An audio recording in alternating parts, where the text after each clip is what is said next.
Deb Smith, and I'm a resident of Lincoln Park and citizen of the Red Lake Nation. I'm here today to introduce you to some new and old plant relatives that are in this region. We're standing on the original territory of the Nagacha-Wanong, the Fond du Lac Band of Lake Superior, Chippewa, and other Native nations reside here in Onaga-Masing, or Duluth. My discussion is one-sided. As I speak to you, I know of gardening and the use of native plants. And personally, I'm not a fan of sitting still and listening, so I'm presenting some photographs along with the actual plants in kind of a show and tell. And to let you know, I'm not an expert in native plants. I am a student of them. I'm a gardener and a new farmer, and I have from my plant experience an idea of what's good to grow here and why it's preferred to grow native plants. To narrow the topic a bit, we'll overview some plants and ground ourselves in the idea that these native plants are, in all settings, a positive step to conserve biodiversity. And so I'm going to kind of repeat that again, put a fine point on it. Biodiversity, many plants, many types of life. And we'll also ground ourselves in the idea that we must contain some of these invasive plant species, many to the advantage of many more plants that are native to this area and beneficial to Mother Earth, and that are also homes for insects and also present an easier way to grow plants that conserve water. And I was asked by Equilibrium to present about native plants with the general idea.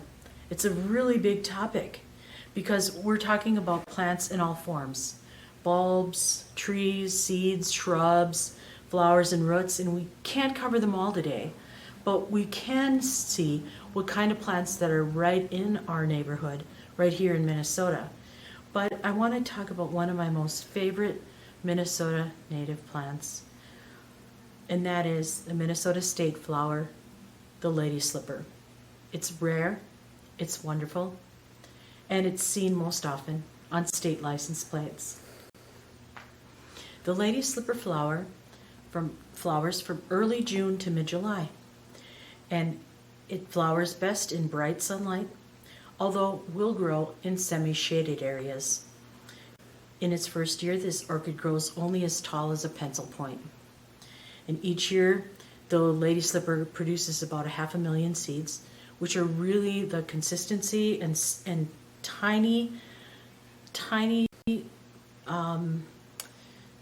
seeds that are as fine as flower dust, which I think is just extraordinary. This flower has a long lifespan, some maybe about 100 years old. So if you really want to see the most diverse group of Minnesota wild plants, and particularly native plants, the Minnesota Landscape Arboretum is your place to go. They have shrubs like chokecherry, juneberry, hawthorn, raspberry, blueberry, spruce trees, all of the different varieties that we really can't talk about today, but if you want to dive into the knowledge a little more, a visit to the Landscape Arboretum is a must. A native plant is usually defined as one that's growing kind of in an area specifically before white or European contact. A wildflower, also called a forb, is a native plant that grows without human care. Non-native plants are sometimes called exotics, whether they were introduced hundreds of years ago by settlers or travelers, or recently purchased from the seed catalogs, or purchased in the big box store. People, however, aren't only agents of plant relocation. They spread through the action of birds, animals, wind, and water, and brought in ship ballasts in our international port. Today, we're going to dive into magnificent features of native plants and to seek out ways to nourish pollinators into the seasons. Gardeners who wish to plant alternatives to imported cultivars run into the question of why. Why is it important to add native plants to the garden? And what exactly do you mean by native? And it is why for our ecology and why for our personal health. As we browse through the big box stores, what is featured are grasses, florals, lilies from Asia, or bulbs from Holland. So it becomes a difficult task to seek out attractive floral, showy grasses, attractive foliage. That's what we want in a planned garden, which features dynamic design, curvy edges, and movement of wind throughout the pollinators, taking in their sweet textures of the gardens. Adding native plants to our environment is a positive ideal, and having the correct bioregion, such as a wet condition or dry prairie, woodlands, and so on. But the benefits of native plants are adapted to the local climate, adapted to our soil conditions, and native plants work well for landscaping.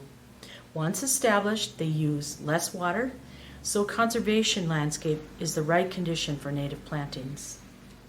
These plants won't take over natural communities like non-native plants will. Temperatures creep well below zero in our area. We know that, Minnesota winters. It creates an environment that's less than suitable for many plants. Native plants, however, survive without a struggle. Native plants provide nectar, pollen, and seeds for native butterflies, birds, and other animals.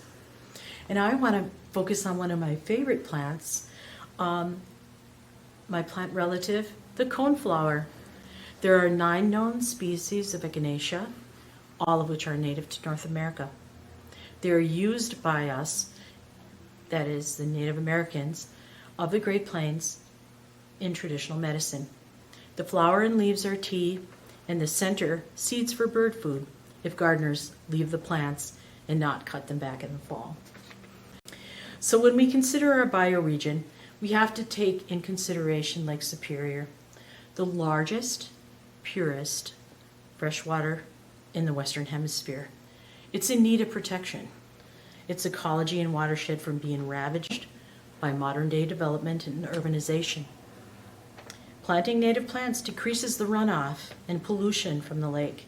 It's probably one of the larger considerations when we're seeking out new plantings that are healthy for our watershed. Now, other reasons that we're connecting people to plants. Being in the garden or redoing our blighted areas surrounded by plants and simple manual labor like weeding and watering can calm the mind and lift the spirit. Horticulturalist Karen Kennedy runs a horticultural therapy institute, which you can find on the web, htinstitute.org. And Kennedy recommends using plants in gardening activities and gardening landscapes to help her patients improve their mental and physical health. And it is amazing to watch people engage in planting, take time away from and do the weeding or watering, and break from the issues that people deal with. And one such garden can be a native plants garden. Native plant gardening is healthy for people too. So now I want to focus on some of the plants that are healthy for us in medicine, like the Echinacea coneflower, which I said it was my favorite, which it is. And it grows right here in Lincoln Park. And many of the plants that are featured here, the wild geranium, the bee balm, the prairie sage, the goldenrod, wild strawberry, and anishyssop, mullein, and sweetgrass, and juneberry are all grown 1 block from up the street from where we stand right now.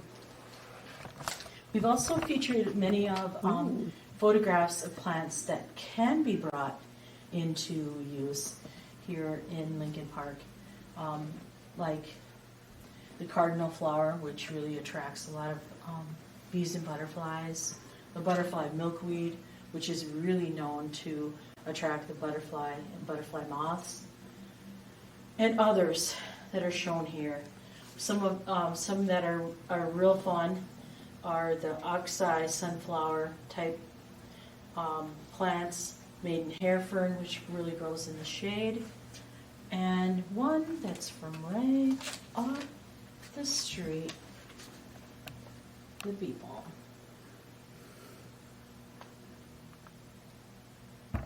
They don't quite look like that now. This is what they look like in September. And once the petals fall off and the leaves fall off, the center is where the seed is located, and birds like to chomp on those. So I appreciate all of the consideration today and listening to my talk, and I hope that you will introduce a new native plant in your gardens or along in the landscapes that you manage. Thank you.